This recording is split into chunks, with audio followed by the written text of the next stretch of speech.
How's it going, guys? Welcome back to the Highly Secret Podcast. I am David Siegbert, back to you again from Tallahassee, Florida. I'm Dylan Siegbert, back from, you guessed it, Des Moines, Iowa. Yeah, and Dylan's having some video difficulties today, so we got his in memoriam picture up there. It's 100% looks like a picture that you take of somebody if they were dead, and this would definitely be at their funeral. But hey, I guess we got some sports happening, a lot happening actually in sports. We're getting down to the nitty gritty. NHL playoffs, NBA playoffs, MLB's in full swing. We got the draft in a week. Dylan, what do you want to start off with? Yeah, less than a week now, yeah. Let's start off, if it's okay with you. I'm going to start off with the NBA playoffs. Really good games. And all four of the play-in tournament games. Got two more games coming up tonight, I believe. Mm-hmm. I want to start off with the Lakers and the Pelicans. Kind of start off with the West play-in games, since they were a few days back on Tuesday. I want to look at the Lakers, who LeBron 23 points. Decent game, but when you look at it, he went 6 for 20 from the field, and his points were saved because he went 10 for 10 in free throws. D'Angelo Russell, really good game, 21 points, 50% from field goal, 7 for 14. Anthony Davis, 20 points and 15 rebounds. That is crazy. That is ridiculous. Their bench combined 17 points. For a bench, that's actually pretty good.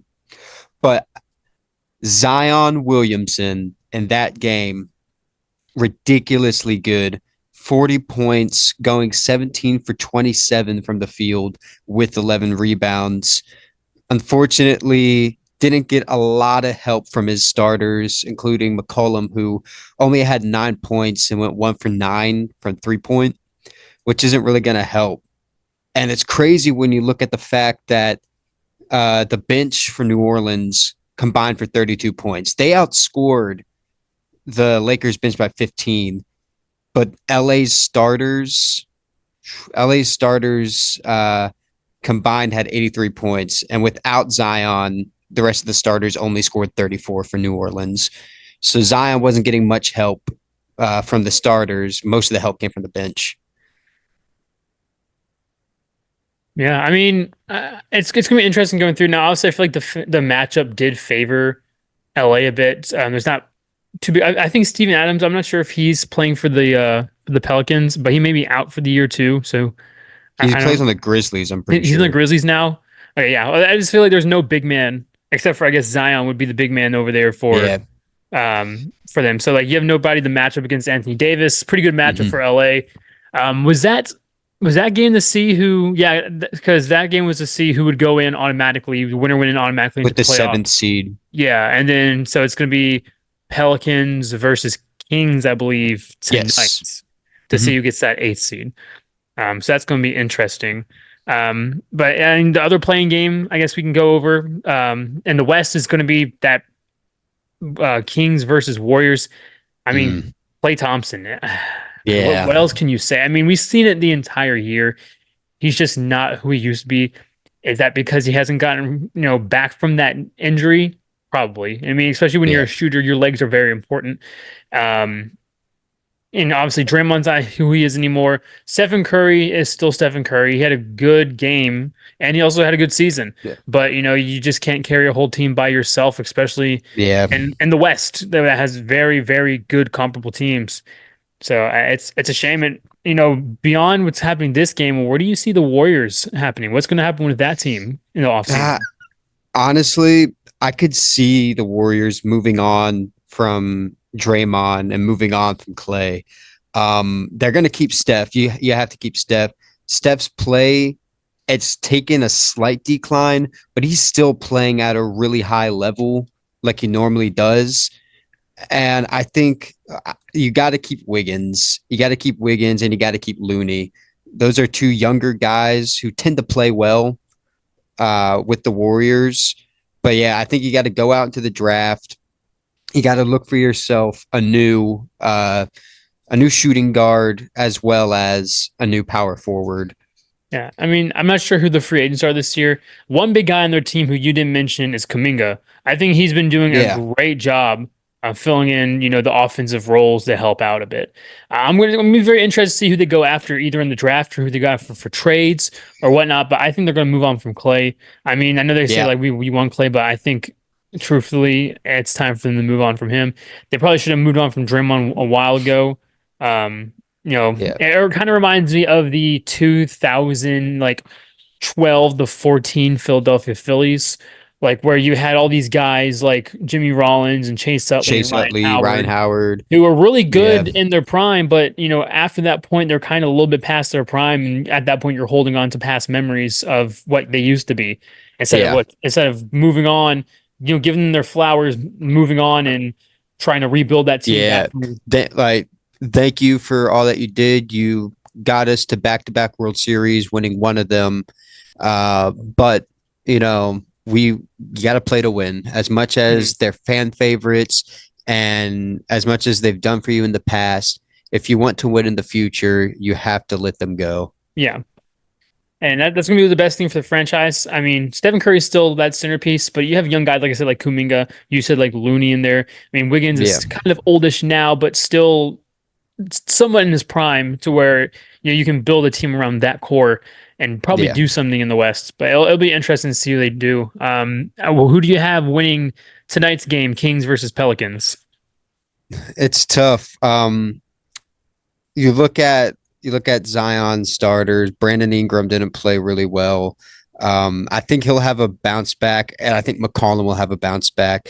You look at the teams. You may think that the Kings may have the better matchup, but I think that Zion. It depends on if he's healthy. In the game, it seemed like he got hurt near the end. If he is healthy, I think the Pelicans will pull through. I think they'll beat the Kings, but expect a big game from De'Aaron Fox. I'm going to call it right now. De'Aaron Fox is going to go for over 30 points, and I think that it will be enough. Listen, I do a bunch of like different scenarios, but in all honesty, I think the Kings will win. De'Aaron Fox will lead them to a playoff spot. Yeah, and that's kind of where I'm at. Like, this is one of those games where I don't really have a horse in the race. I don't really care who wins. I just want to see a good game. But I do like the Kings. I like the young team. Last year they got to a third seed, and they blew up against the Warriors last in the first round. Blew up against the Warriors, but they have a really good young, solid core team. I mean, you have Fox, you have Sabonis, who's a good player. He can get you a triple double any night. And so it's going to be a good game. And I kind of agree with you. I mean, depending on what Zion does, Zion could just go out and dominate on the boards, driving in the paint. I'm not, but I just like the Kings Yeah. team. I think the Kings have a better overall team, even with Brandon Ingram and Jose Alvarado. Jose Alvarado. Am I thinking the right guy? Right, it's Jose Alvarado, right? Yeah. I'm just trying to make sure I'm not mixing him up with the Philadelphia Phillies. Grand Theft Alvarado. Yeah. But I think the Kings will win this game too. And I guess that gets Yeah. us into our Eastern games. We had the first two. I'll go ahead and just go with the Sixers versus the Heat, which was a great game, a great Yeah. comeback. And who would have guessed why? I think there's a song that says, who like why is Batum in the fourth or something like that. I think there's a song out there that says something along the lines, why is Batum out in the fourth? But Batum had a great game. I believe Yep. Yes, 20 he did. points, 6 for 10 Hmm. from three. Has a lot of key defensive stops as Yeah. well. And That block on Tyler Hero. I mean, you need that. You need your bench players, your role players to go out Yep. and play. Like Embiid said last year, Harden and him could not have a good night every single night. It's not possible. You're gonna have bad nights as a player, especially when you're playing 7 game series. For almost 2 months straight, basically. And it was nice to see that kind of night. They Especially with get Tobias doing nothing. Yeah. And then the other game, what was the other game in the East? Hawks versus Bulls. Hawks, Bulls. Bulls Dude, stomped the Hawks. Wasn't even Kobe close. Kobe White ridiculous game. His listen to the stat line: 42 points, 9 rebounds, 6 assists, and he went 15 for 21 from the field.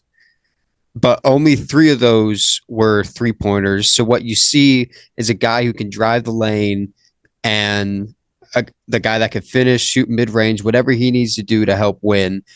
And the crazy thing, 3 starters on the Bulls went for over 20 points. DeRozan had 22, Vucevic had 24, and then Kobe White had 42. When your starters are dominating and your bench can come in and score 18 for you, you're going to win games. You're going to score high like they did. Yeah, and I think the Bulls are. I think if they win tonight, I think they could make a scary case as an eighth seed. I think a lot of people may overlook them just based on how their record was this year. But you have a team Yeah. who has a starting core that is Vucevic, former All-Star, DeRozan, great player, Kobe White can ball out, Alex Caruso. You have good Mm-hmm. players on that team. Granted, now if LaMelo was healthy, not LaMelo, Lonzo, sorry, was healthy, probably makes the team a little bit better. But Yeah. you have a decent starting core out there, decent enough to go up against the likes of the Celtics, maybe not, but still, Especially with Caruso going down. yeah, and so it's gonna be interesting. They see obviously they play the Heat, but the Heat are without Jimmy Butler now for the several Yeah. weeks. So even if they somehow were to win tonight, they would be playing the Celtics without Jimmy Butler, Yep. and so I mean, You go in and you look at that game too. Butler had 19 points, 5 for 18 from the field, and he was talking trash to Tyler Hero for going 9 for 27 from the field. He had 25 points, but the thing is, even though he took 27 shots, it's not like Hero was hogging the ball. He had 9 assists, so obviously he was still moving the ball. It's just the fact that you had a guy like Batum who came off the bench and scored 20. You don't plan for that. Nobody expects a guy like that to do it. But I agree with you. Without Jimmy Butler, is this Miami team good enough to beat, not only like if they miraculously beat the Bulls without Butler, they're not going to be in competition with Boston. Boston's too good of a team. I think, honestly, I think that Bulls team could upset the Celtics. and I'm gonna have to agree there. I think I would have the Bulls winning tonight. I think it's just you lose Butler. Not only do you Yeah. lose probably your best scorer on the team, you lost your battery, you lost your best defensive player, somebody who plays lockdown, especially in the playoffs. You lost that guy. 3 weeks is a long time. I mean, you lose him, like I said, you lose him for 3 weeks. That's the first round, maybe some into the Yep. second round. I just don't see it, unfortunately, for the Heat team, which stinks because Jimmy Butler usually rises that Heat team, no matter what rank or seeding they are, he rises that team to another level. Yeah. So it's just unfortunate for that to happen to them, Yeah. and so yeah, I I know think this is the first time that I think Butler scored less than 20 in a playoff game. It's yeah, I don't think it's a he scored crazy, less than 20 in a while. crazy stat. But I guess looking But at the I playoff think seedings now, yeah. how do you like it? Who do you like seeing coming out of the East and West and possibly winning the entire finals? So you look at the standings and like I kind of want to see like the matchups and everything with the NBA. You look at teams like New York, who has that second seed, Milwaukee in that third seed. So these teams, you already had the matchup. You got the Knicks and the Sixers, which I like that matchup. I think the Sixers, comparatively to the Knicks, that is a great matchup. You have Embiid, who there's not many people on the Knicks that could guard him. Brunson playing really well. You have Tyrese Maxey on him, but you have guys like Kelly Oubre, great defensively, can get you points on offense as well. But it all depends. It all settles down on what Tobias Harris can do. And we've been saying it all season, Tobias needs to step it up. And also, I like the Pacers against that Milwaukee team.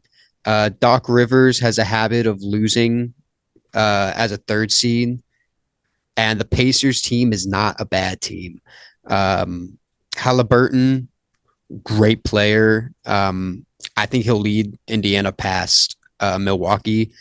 And I like the Orlando Magic against Cleveland. Play that song. You know what I mean? Orlando Magic, Magic. Orlando. Orlando Magic. But yeah, I like those matchups. Obviously Boston may be the favorite. Um, Boston might be the favorite in the entire East, but the Sixers, the thing about the playoffs, it's about getting hot at the right time.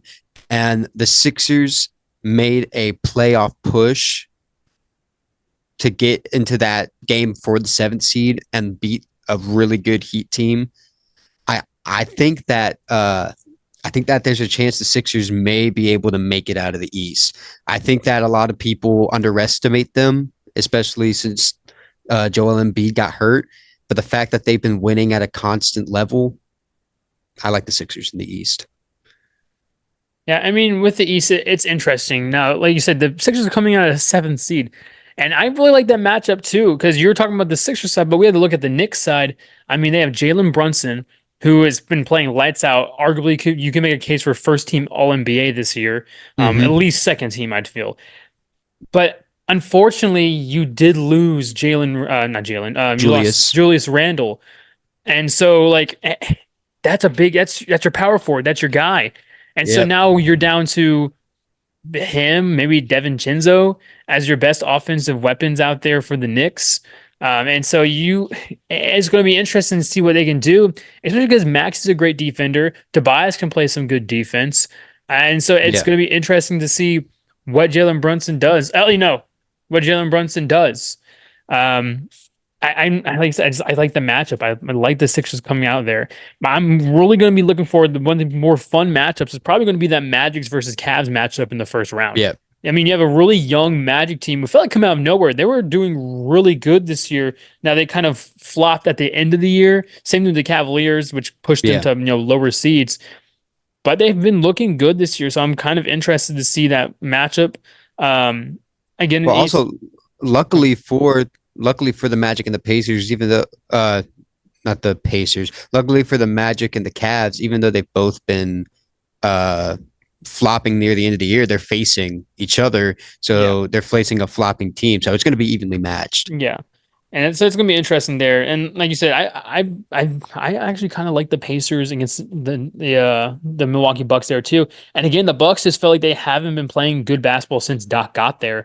And Hmm. that's just the Doc effect, unfortunately. Yeah, he has the talent on that team to make a good push, but for some reason they cannot play above that level. Um, I think it may be because I don't know if you ever saw like the reports, but Doc Rivers has this old head mentality during games, like away games. He wants them to be like you know all business and not like fooling around, having fun. Which that's the whole like that's what you got to do with a basketball team. You know when you need to get serious, but there's times where you want to cut up and have some fun. yeah. But then like we say the Celtics. So Celtics are going to end up playing the winner of tonight's game. I just don't think either way it goes, whether it's the Bulls, whether it's the Heat, don't think either of them kind of stand a chance against that Celtics team with Porzingis, with Jalen Brown, with Yeah. Drew Holiday, with Jason Tatum, a really good overall team. And so I mean, you went along and said, you think that the Sixers are going to go out of the East. I just can't see a world where the Celtics don't make it out, and unless the Sixers just play that spot on basketball. You just have a great matchup there. It's really gonna. Yeah. I'm going to be interested to see what Porzingis, because he's going to be one guarding Embiid. I don't think Al Horford's still in the league. Who knows? But he's the one that'd be guarding Embiid, and it's going to be interesting to see what he does there. Yeah. And just not Jalen Brown, but Tatum kills. I know he's in the one game, the game four or game five, I believe the Sixers were up. No, game six. Sixers were up 3-2. And Tatum had like 0 points going through like three straight quarters and then just went off in that last quarter. They came back, Yeah. they ended up winning that game. Horford still plays. Okay, well, that sucks if he plays for the Celtics still, because they're going to put him on Embiid, and Embiid can't play against Al Horford, unfortunately. But I guess we'll get into the West here. What do you like in the West right now? Um, well, right now we got the game. The Lakers made it in, Yeah. and you really got the thing is everybody talks about, LeBron in the playoffs is a huge thing. And that's true. LeBron played on a Cavs team where I think they were like the fourth or fifth seed a while back and still made it to the finals. But I just don't think LeBron has that drive, especially going up against a Denver team with Jokic and Murray. I think Denver will. I think Denver will beat them. Um, OKC is either going to face New Orleans or Sacramento. OKC, I called it last episode we had, which was like 2 weeks ago. Um, I called that OKC, even though they're in that 3 seed, I called OKC would make a push at the end and make it into that first slot, into the first slot. I was correct. I think OKC is my personal favorite to make it through, but don't count out Dallas. Don't count out the Mavs with Luca and Kyrie. Yeah, I mean, and that's the thing when I say about the West. I mean, you look at the West, the team that has LeBron James and Anthony Davis is a seventh seed. You're looking at the Phoenix Suns, who are a sixth seed, who have Beal, who have Booker, who have Kevin Durant, who have Grayson Yeah, Allen, a good team over there, and that's your sixth seed. Um, it's just, I think you saw a lot of dark horses come out. And then it's not only the fact that they were surprising, it's the fact that they were consistent the entire time. I mean, you have the Minnesota Timberwolves who are one game back of winning the conference there. If they would have just won one more game, they would be conference champions because of a tiebreaker. They had the better conference yeah, record. But I mean, you have that's gonna be a great series when you think about it. The Minnesota versus Phoenix series is gonna be interesting to me. You have the Minnesota Timberwolves who have been out without Karl Anthony Towns for a while, but have still been playing consistently good basketball against, like I said, the Suns, who have a good team, a good overall team. Maybe a little bit of an aging team, but still a good overall team.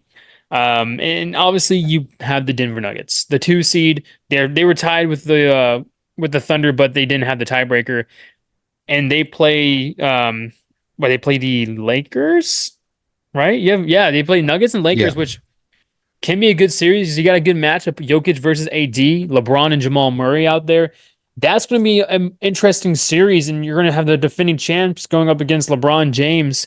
Will LeBron James team just fizzle out first round? Maybe that's a good Nuggets team. Yeah, especially Um, with the Davis and Jokic matchup. yeah, but then I'm really looking forward to that Clippers versus Mavs series. Yeah, That is going to be a great, great series. You had the Clippers, who were an amazing team. I mean, they were playing pretty good basketball. You have James Harden, you have Kawhi Leonard, you have Russell Westbrook, you have Paul PG, George. yeah, Terrence Mm, Mann, great point guard, non-bias. He's an FSU player, solid play, good player.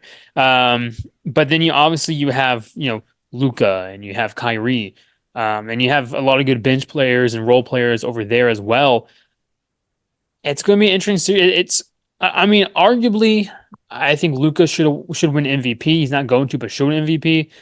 And probably Anthony Davis, you could argue should be Defensive Player of the Year, but they're going to probably give it to Rudy Gobert.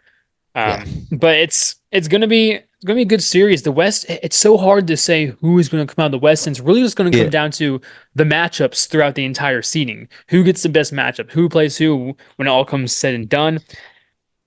I It's mean, truthfully tough. I don't know who would you have coming out of the West there?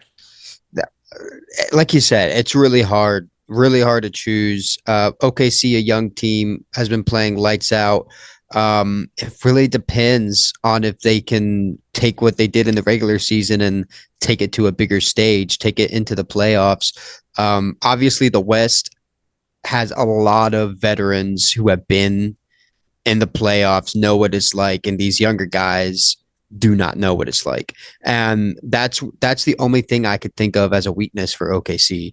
Um, but obviously, like you still have teams with Devin Booker and Kevin Durant, Bradley Beal, uh, with the Suns, and I think they're a sixth seed if I'm correct. So yeah, it's hard to choose. I like the Thunder because they're a young team, but I can't tell you right now. It's too hard to choose. Yeah, I'm gonna be interested. I mean, it's gonna be a good matchup though between the first and eighth seed because you either have OKC versus the Pelicans or OKC versus the Kings. And those are very, Hmm. very young teams. Very young teams at the core. So it's gonna be very interesting to see like kind of how the Thunder do as a one seed, but also not having that much experience as those young seeds. I mean, you Yeah, also have Chet Holmgren, who's on his second season, but it's technically his rookie year. You like Ben obviously have Simmons. yeah, you also have Shy, who you could argue could be MVP this year as well, how well he's been playing and how they've elevated the Thunder to a one seed in the West. So it's gonna be interesting to see where they go there. You know, truthfully, if I was to come out today and say it, like you said, it's really tough, probably would just go back to the Nuggets. I think they have the experience, they have the talent. That's who my default would be. But Yeah. again, it's any given day at this point in the NBA, especially in the West, how talented it is. But the Regardless, it's going to other be great playoffs. the other advantage that OKC has facing another young team, you got Josh Giddey, Okay. who is You who's already known for penetrating like younger holes. So he's gonna be a threat. Yeah, those young teams have no chance But against Josh Giddey. yeah, like you said, it's hard to choose out of the West.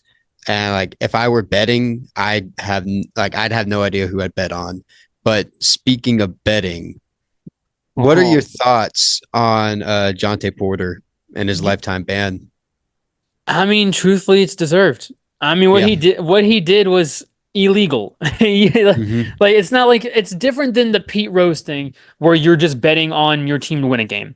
He Yeah. is telling people to purposely bet his unders, and he will go out there and underperform.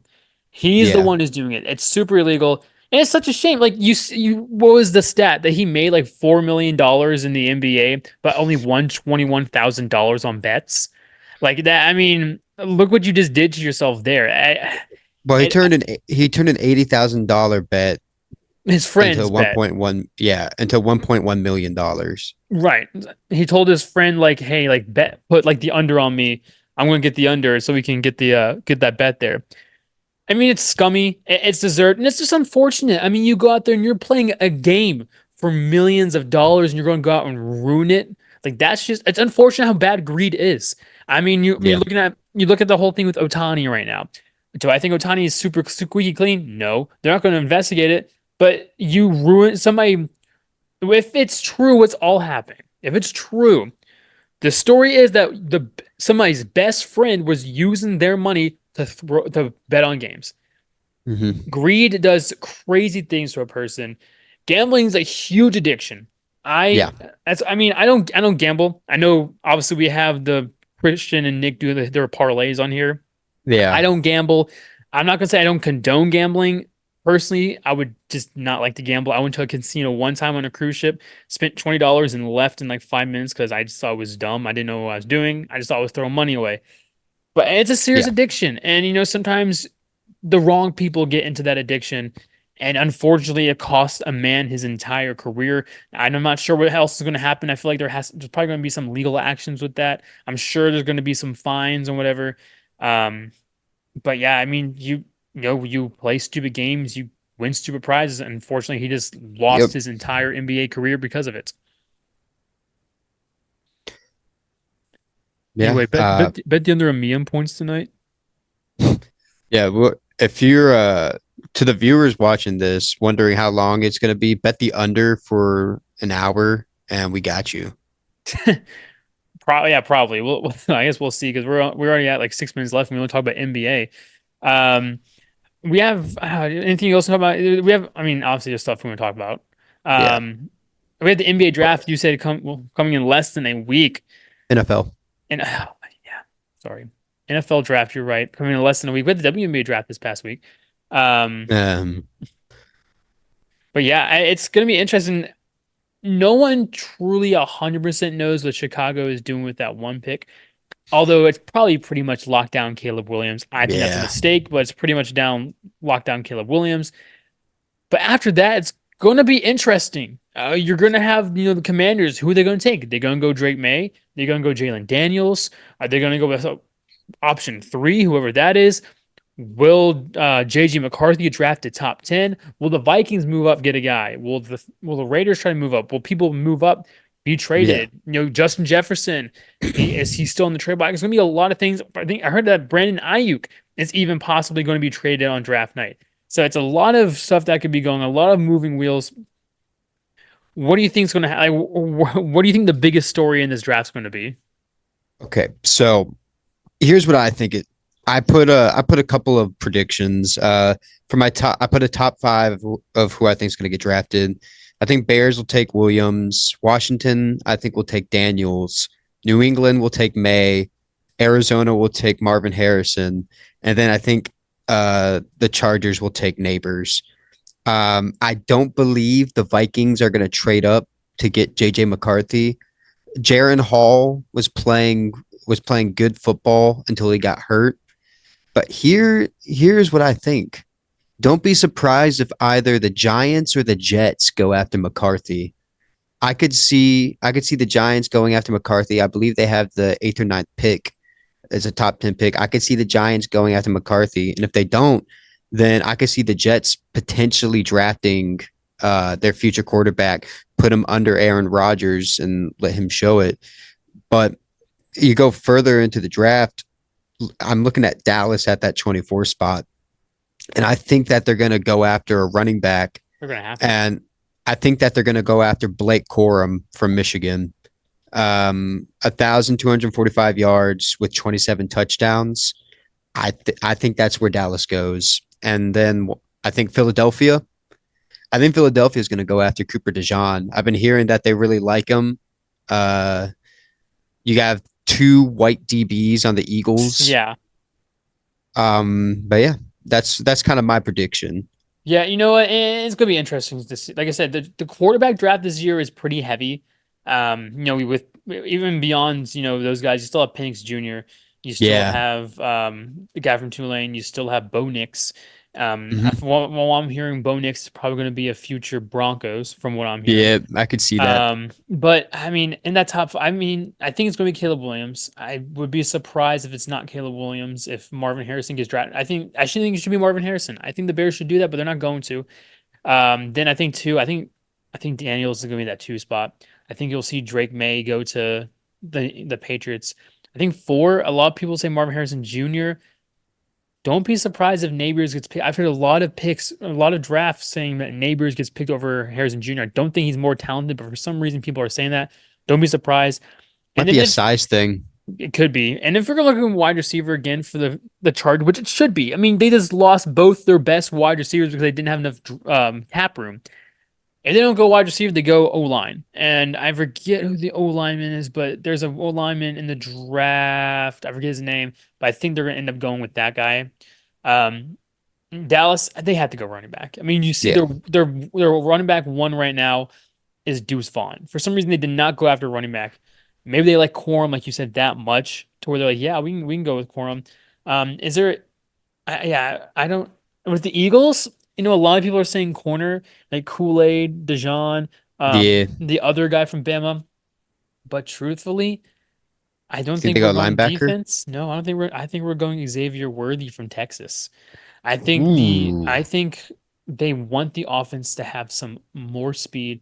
And I know the Eagles do not have a good track record of first round wide receivers. They've hit on one out of the last several, but I think they want that speed. I think they would go wide receiver there. I know that's maybe a big stretch. Who knows?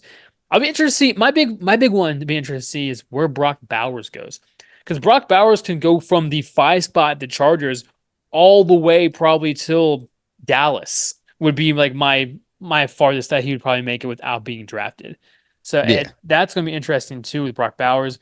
It's going to be interesting draft. I feel like we think we know what's going to be, but truthfully, I feel like there's just a lot of moving parts that can't. It takes one peg to be knocked Yeah. down for the entire draft to fall apart. We've seen it before, where a quarterback skids all the way down out of the first round, although they were like a top five draft prospect.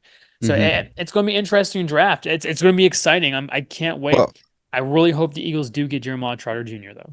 I really, honestly, I like your prediction with Xavier Worthy. And the reason I like it is what a lot of Eagles fans fail to remember is you got Isaiah Rodgers. Isaiah Rodgers is coming back, and with the Colts, he was a great corner. And he's not going to be the number one corner, but we just need him to either be like a number two or a slot corner. So either going with Xavier Worthy or going with a linebacker in the first round, I could potentially see that. I actually do like that take. Yeah, and and if what's going to happen is if they people say go get edge, but if you look at the Eagles have a good edge right now. I Hmm. mean, we just got Huff. We still have Sweat. We still have Nolan. Those are three good edge rushers. Brandon Graham is still Yeah. there. And then Jalen linebacker, Carter. yeah, linebacker, we don't know what N'Kobe Dean's going to be like, but we can try to trust him. And I think you can get a better linebacker, I mean, not better, but get a good linebacker in this second or third round. Jeremiah Trotter Jr. Is Ajiren, what's his name from Texas A&M. Those are good guys at linebacker that you don't Mhm. have to stretch in that first round to get. This is an offensive heavy lead, and speed is something you can't teach. Speed is a Yeah. talent you get, and you know, I think you can use Xavier Worthy as a Debo Samuel type of running back, somebody you don't have to necessarily do, only run routes with, somebody you can Yeah. run some jet sweeps with. I feel that'd be great with that offense. Have some like RPOs or some read options with a jet wide Yeah. receiver. You have Saquon now. A triple option with that would be crazy with how much speed that could be. I just feel like that would be the best option. It may not happen, and maybe they go defense. Maybe they should go defense.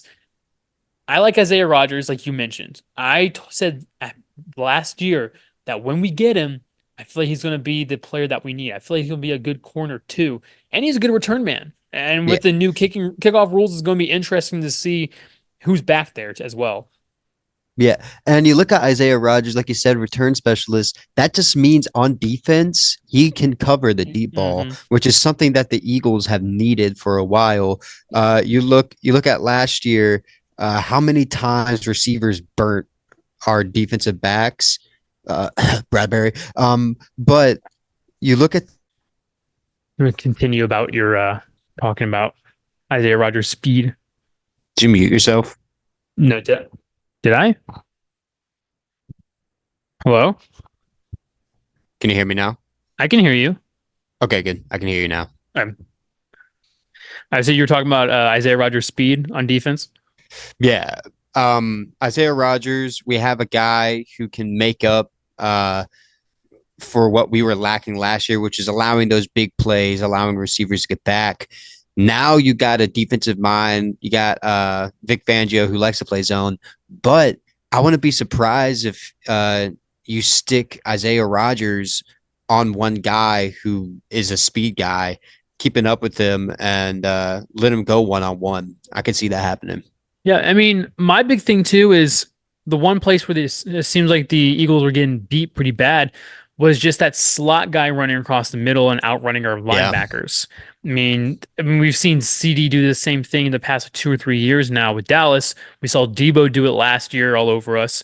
That's why Eagles also had problems with the likes of Cooper Cup when they played him as well.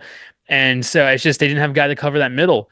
Now Yeah. maybe you can put Rodgers on there as like a slot corner, have him running around, running man on these guys to try to stop them. It's going to be interesting. The Eagles corner room is young. I mean, outside of Bradbury and Slay, who are two pretty old ones, you have Rodgers, you have Ricks. Avante Maddox. We just re-signed Maddox, yes. Who's Joby is there. So Yep. it's going to be very interesting to see what this core of cornerbacks can do. I guess the Eagles have been really lacking in corner. I'm so glad they got CJGJ back. That makes me very Yeah. excited. Big pickup. It's just going to come down to the corners and linebacker core, and can they do their job? Because the Yeah. defensive line is going to do their job. I mean, you still have a great defensive line. The safeties should do their job. You have a good safety core with CJGJ and with Blankenship.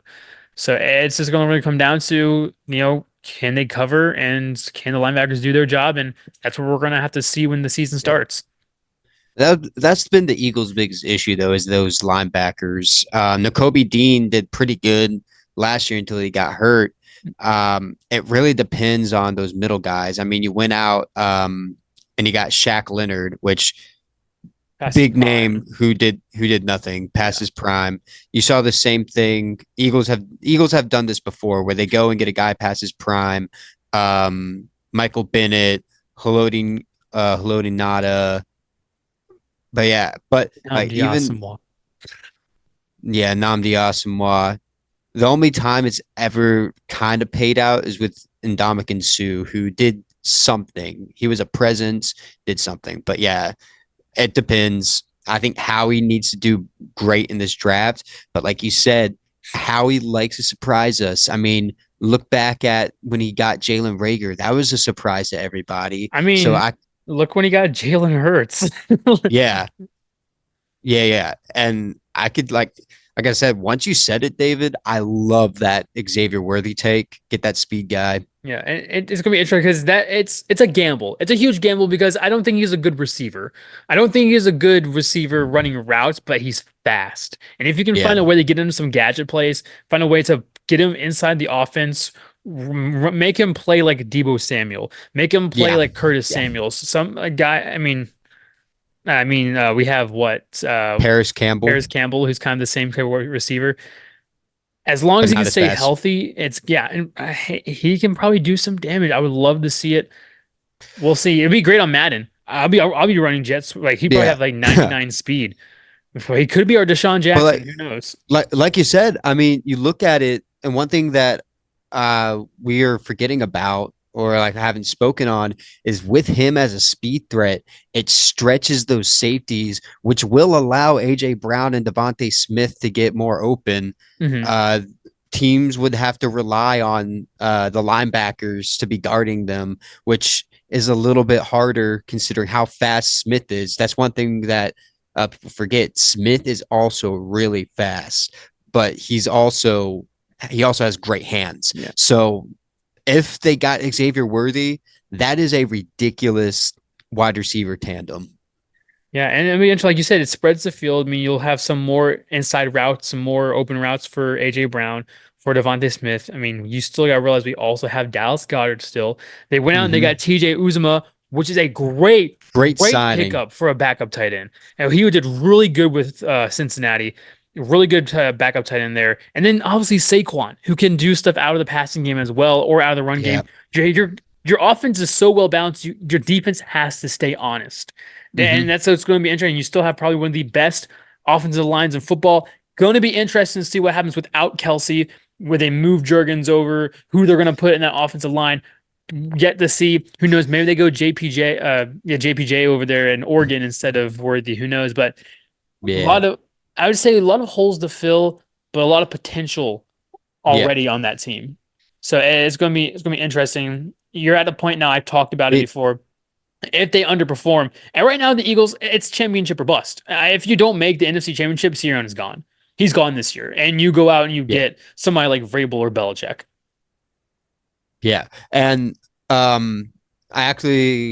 saw in an interview with Cam Jurgens, they moved Jurgens' locker to where Kelsey was. So I think that what their plan was Cam Jurgens played right. I think he played right guard, right? He He's played right guard, guard yeah, this season. They had him at right guard this season because he's a great offensive lineman, but he was under Jason Kelsey the entire time. Kelsey was teaching him things under center, and I think what they'll do is they'll have Landon Dickerson left guard, Jurgens will be center, and then remember they picked up Hennessy. I could see him at right guard, and then you still have Mailata and Lane Johnson. yeah. And it's exciting. It's scary at the same time. It's just Kelsey.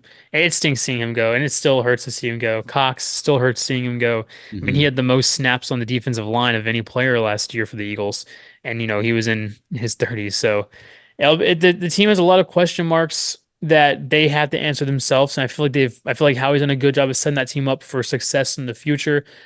They can, Devin White at linebacker. yeah. I mean, yeah. I Great forget that we pickup. got Devin White. I forgot that we did sign a linebacker who is decently young. I believe he's like what? How old is he? 25, I believe. He's only like 25 years 25, old. 26. Yeah. Yeah, and so you still have as a young core there. Yeah, and so you can, like I said, go wide receiver, go hog wild. We have a bunch of rules now. You're the speed guy. You can't get dropped. You can get hip dropped anymore. So Yeah. it'll be very interesting to see what they do there. Um, what I oh, another thing about the draft I want to talk about is I believe Daniel's camp says that they do not like Washington. Do we see a potential kind of like the whole, either John Elway or Eli Manning where a team drafts a guy and they just say no and they just like, you better trade me? Maybe, but I think it depends on I think it depends on what party. Like, could we see potentially Washington and New England doing a switch with Drake May and Jaden Daniels? Honestly, I don't think so.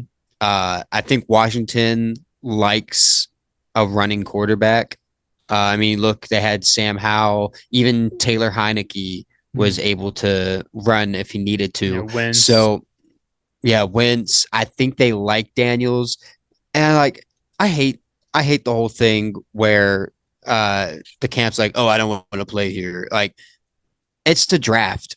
You play well enough, and a team likes you and will Yeah. draft you, even if they're bad. I mean, look at Bryce Young, right? He didn't play well this year. Went to a poverty Carolina team, but is sticking with it. Yeah. I just hate that mindset. Yeah. I mean, my thing is they're going to throw enough dollar signs on him. I mean, he's going to be a number two overall pick. That's first round money. That's a lot of signing bonus, a lot of initial contract to be a two overall pick in the draft. He'll be Yeah, fine. I think they'll suck it up. Um, And Washington isn't a bad team either. Like if you look at their team, they're not terrible. You have Brian Robinson, who's a good running back. They got Eckler now over there yeah, at running back as well. You have Terry McLaurin, who's a great receiver. Juwan Dotson, who's a great receiver. Now they did lose Curtis Samuel, who went to yeah. Buffalo. Um, but you That's have a big Logan Smith, loss. good tight end. It's just they don't have a good wide, don't have a good offensive line. So Yeah, and the quarterback's a big question, and so it's gonna be interesting over there. They're gonna be under, Dan Quinn, a defensive-minded head coach, and how much you want to be behind a defensive-minded head coach being an offensive first overall pick. They did go out and they have Kingsbury, right? He's the offensive coordinator over there now, and so that's going to be interesting. You have a USC connection over there, offensive-minded coach as well. It's going to be interesting. I don't know how Washington's going to do. They have the talent to do well, but they're also just in a division that's full of talent with the Eagles and with Dallas, not with the not the Giants. Giants. Yeah, I agree. Yeah, I mean, I guess taking this, anything, what else should we talk about? I kind of want to talk about MLB. Yeah, go into Uh, some baseball. so the first team that I want to talk about, Philly fans. I want to talk about the Phillies. Phillies have been playing some pretty good baseball as of late. They started off the season pretty rocky, but then they split their series against a really good Pirates team. Split that series and then swept the Rockies. Now here's what I'm loving. Right, I'm liking this next series matchup.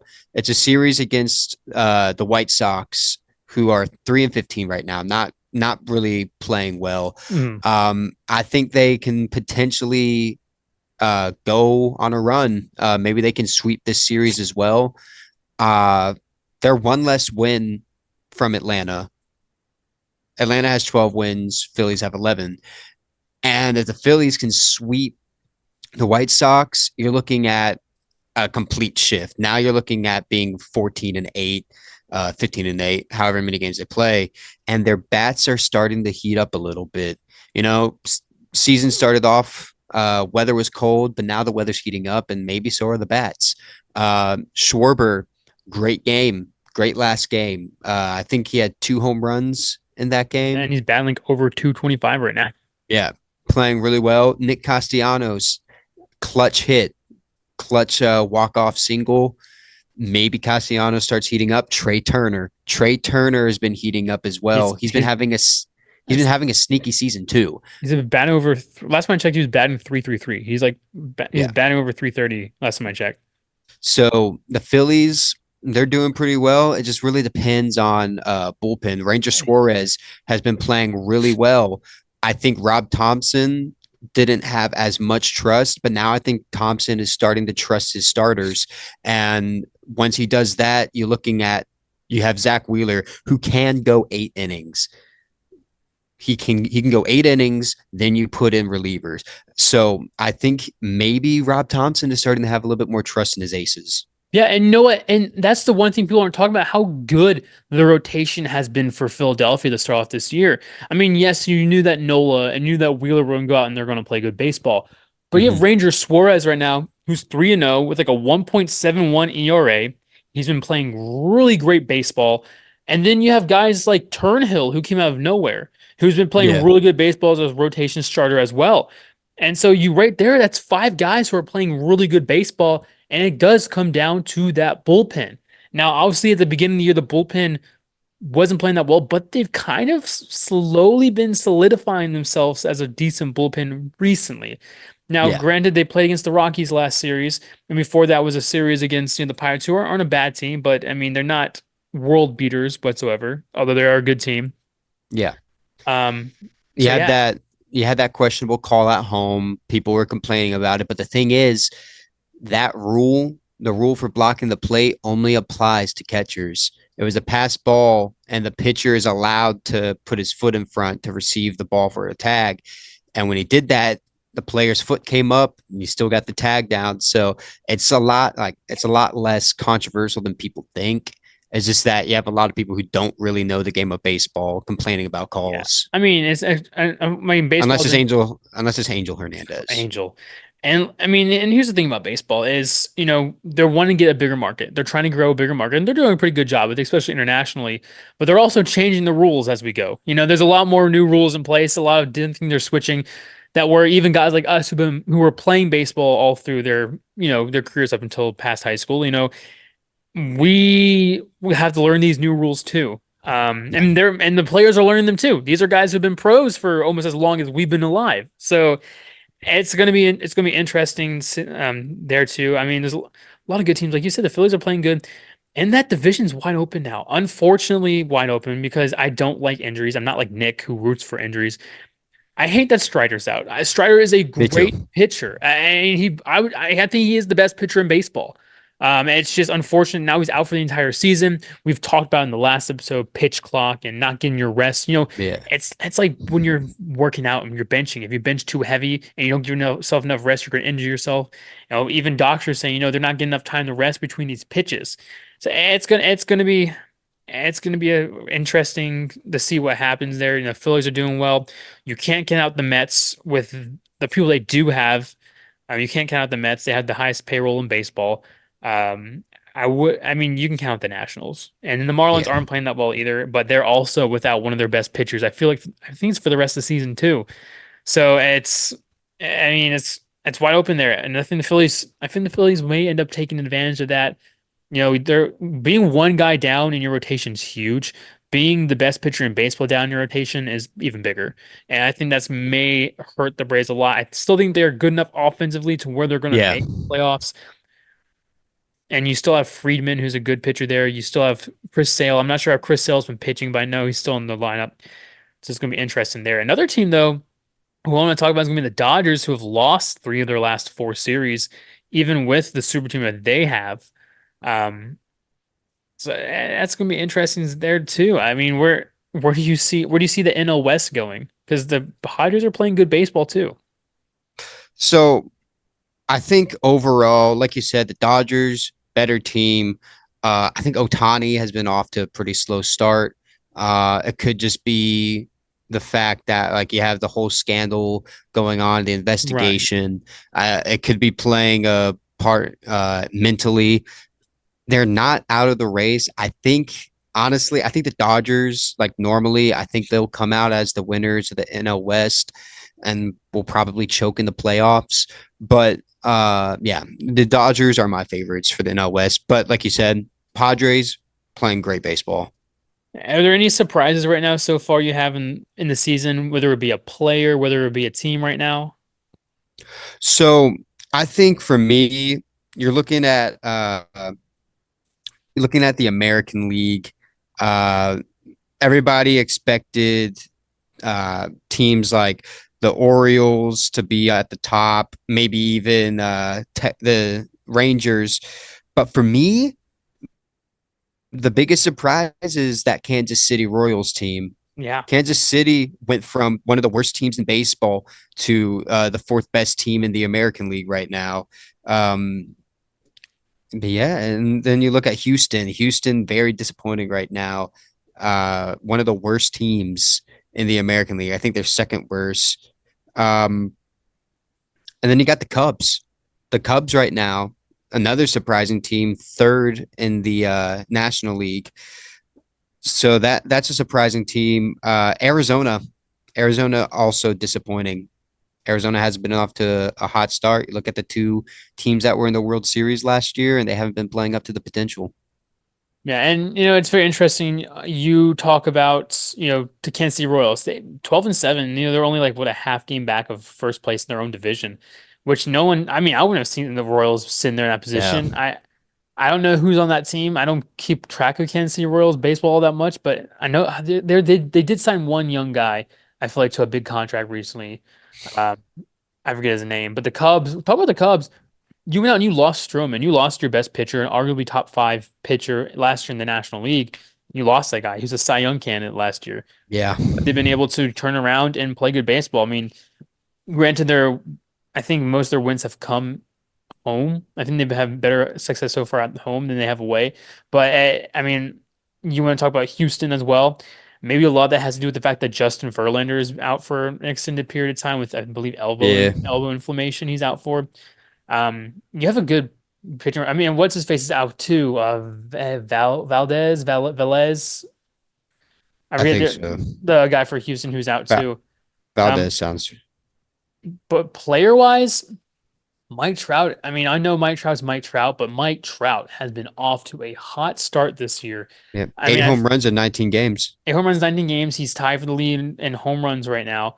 I mean, unfortunately, he's almost the entirety of that Angels team, but Angels still haven't started off too bad. They're 9-10, only a game and a half back of the Rangers. Um, of course, that division right now, the top team is 11-9, but Yeah, still, also a person I'm looking to look at right now, and I've been a huge fan of him ever since he came up. Is going to be Ellie De La Cruz from the Cincinnati Reds. yeah. He's Hmm. been playing tremendously. He's been hitting the ball really well. Been seeing the ball really well. As of right now, he's batting like 277. That Reds team has been having hot bats this year so far. I mean, you guys have like Fraley, who's batting a 395.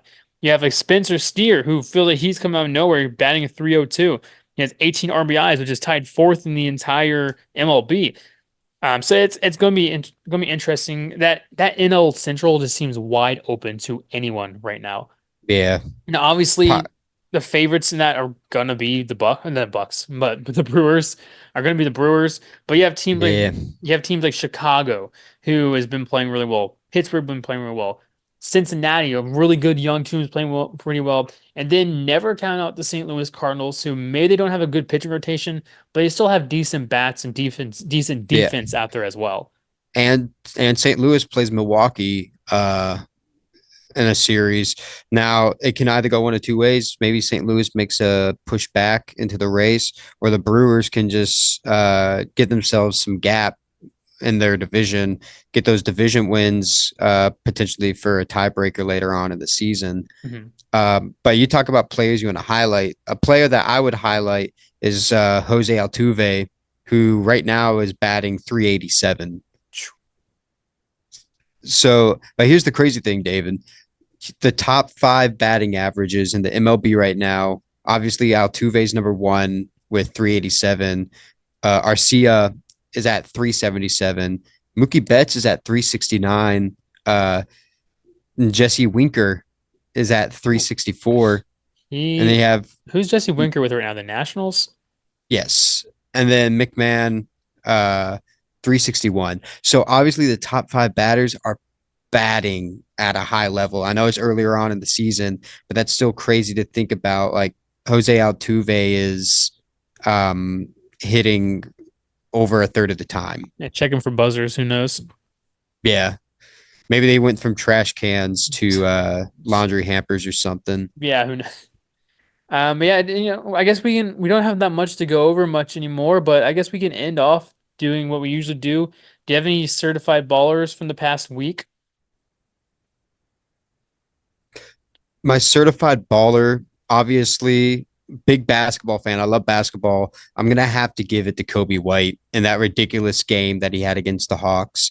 Just the fact that he goes out and puts up 42 points on and shoots 15 for 21, only misses 6 shots the entire game, misses only one free throw, and then he goes out, grabs 9 rebounds, but still is able to get 6 assists. Just plays plays a team play as a team player and gets the team involved.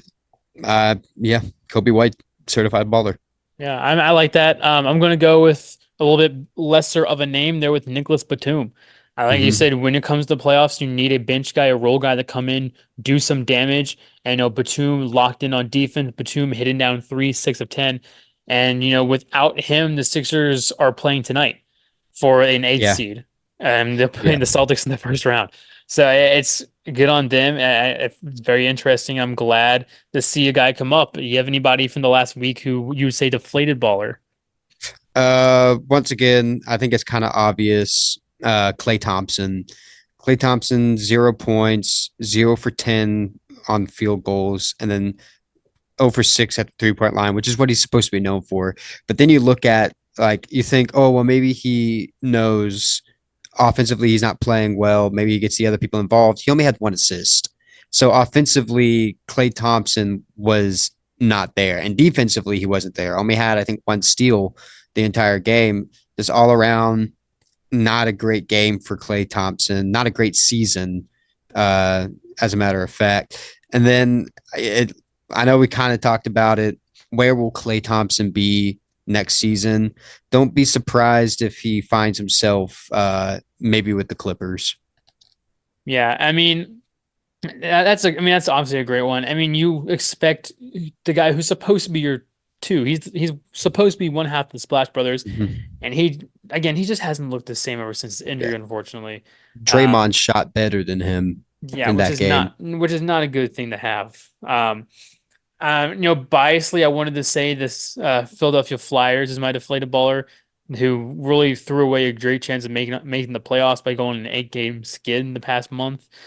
But I'm going to go with another team that's orange and black.